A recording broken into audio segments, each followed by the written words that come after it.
AJ Bienick. I live in Madison, Wisconsin, and I work for Next Step Ministries.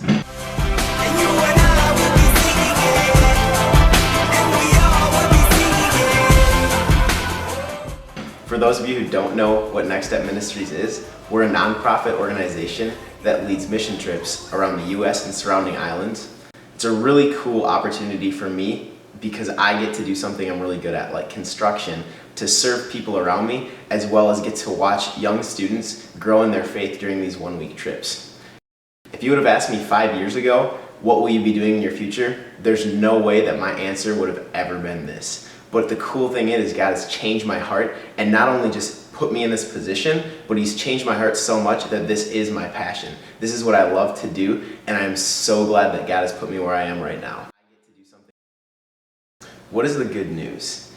The good news that the Bible talks about is the story of Christ, and Christ coming to earth and serving us, and not only serving us, but dying for us. The gospel is the story of what Jesus has done in our lives, going to the cross and paying and taking all of the sin that we had committed. He took all of the wrath from God that we deserved. See, we've all sinned and we've all fallen short, and there's nothing we can do on our own part to make that up to God. But what Christ did on the cross was paid for that, both past, present, and future. So we can rest in that fact. We have freedom knowing that that's what Christ did for us. In my own life personally, I grew up not knowing that. And it wasn't until college that someone came to my door the first day I moved in and knocked on it and asked me if I wanted to go to a Bible study. I said no, and I closed the door in his face. But he just kept coming back. He was persistent. And after about a week of him just knocking on my door and asking, hey, will you go to this Bible study? I finally went to this Bible study. And I remember leaving that Bible study when I was a freshman in college angry. But I wasn't angry at the person that led the Bible study. I was angry because I felt like a lot of it was true. And that was my first feeling of conviction. I felt guilt. And through that, I kept going and I wanted to argue his points. But after about a month, 2 months, I really broke down and started to ask questions that applied to my life. And through that, Christ started to free me of a lot of the guilt and a lot of the sins that I had committed. From that, God has just done amazing things in my life. And in the last 4 years, I'm so gracious in what God has been doing.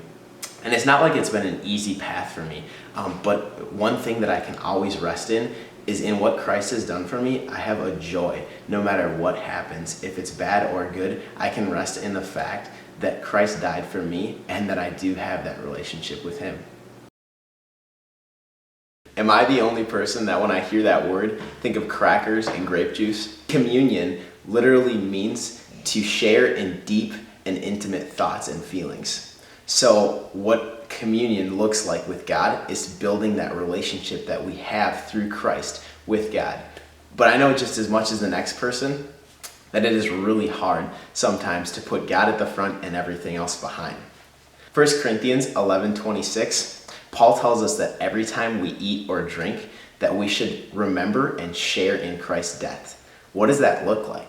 That means every time that we eat or drink or do anything like that, we should be thinking about, we should be reminding ourselves about what Christ did for us. Imagine if every time that you sat down to eat or every time that you put something in your mouth, you prayed, you just talked to God. How much deeper would our relationship with Christ be if we did that? In Matthew 28, Jesus leaves His disciples with a pretty specific mission. Go and make more disciples everywhere.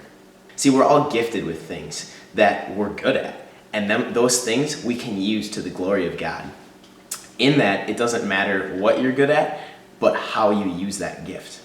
For me, construction is something I love. And in that, I could use construction for just everyday normal stuff. But I've chosen to use it with Next Step to advance the kingdom. And just as I have construction to use, you guys all have something in your lives that you're good at that you can use also. And maybe that doesn't mean that you're in the missions field, maybe it does. See, you can be a witness, you can make disciples anywhere. It doesn't matter where you work, where you live, we can always do that. And that's the coolest thing. Looking back on my own journey with Christ, I think there's one thing that stands out to me that I would give as advice to anyone who is starting to follow Christ or has been following Christ but is ready to make that next step. And that's just to be completely genuine in your faith. It's so easy to be carried away or talked out of things by your peers. And ultimately, like, friends are awesome, right? But when they start to get to a point where they talk you out of things or they pull you away from Christ is where it becomes dangerous. So in that, I think it is so important to stay genuine in your faith and really to put God above everything else in your life. As hard as that may be, we are called to live differently. And in that, when we live differently, we show others Christ. Some of my best friends are now my best friends because either they stood up for what they believed or I stood up for what I believed. So I challenge you guys, be genuine in your faith.